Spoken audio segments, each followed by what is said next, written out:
peduli kepada partainya, lebih tidak. Dia hanya peduli kepada kekuasaan dan nama besar partainya. Lebih tidak ada. Seorang Megawati Soekarno Putri tidak ada prestasi apa-apa selama menjabat sebagai presiden di negeri ini. Ya. Sekarang dia setelah berseberangan dengan Bapak Joko Widodo selalu menyindir, merasa paling paham, merasa paling peduli dengan keadaan rakyat negeri ini.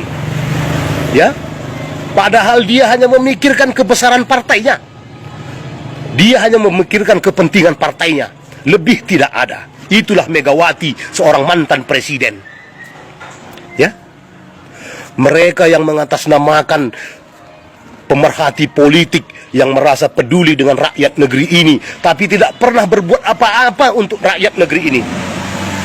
Mereka menghujat, mencaci, dan memaki kepala negara yang membangun, yang ingin mensejahterakan rakyat, terbukti dari hasil kerjanya selama lebih kurang 10 tahun. Mulai dari Indonesia paling ujung di timur Papua sampai Indonesia paling ujung barat di Provinsi Nangro, Aceh Darussalam, dibangun oleh Bapak Jokowi. Hanya di zaman Bapak Joko Widodo ada cerita hilirisasi. Hanya di zaman Bapak Joko Widodo ada pengembalian harta kekayaan negeri ini, seperti Blok Migas Mahakam yang lebih kurang 50 tahun dikuasai oleh asing kembali ke pangkuan Ibu Pertiwi.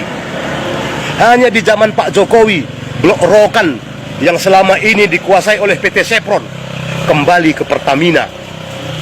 Hanya di zaman Pak Jokowi, hanya Pak Jokowi yang mampu mengembalikan saham Freeport menjadi mayoritas milik Indonesia, 51% lebih dikuasai sekarang oleh PT Inalum. Hanya di zaman Pak Jokowi. Ya, di presiden-presiden sebelumnya itu tidak pernah terjadi. Makanya mereka benci kepada Bapak Jokowi karena mata pencaharian mereka dari hasil-hasil haram yang menggadaikan kekayaan negeri ini tidak bisa lagi dikerjakan. Makanya mereka membenci Pak Jokowi, menghasut rakyat negeri ini untuk menjatuhkan Pak Jokowi.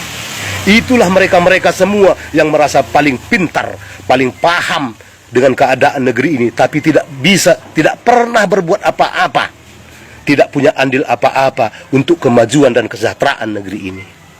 Silahkan Anda semua yang menilai siapa pemimpin terbaik di negeri ini.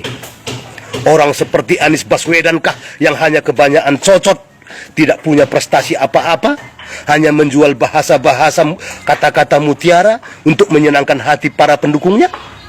Seperti Amin Rais, Rocky Gerung, kalau tidak menghina dan menghujat, memfitnah Pak Jokowi tidak makan?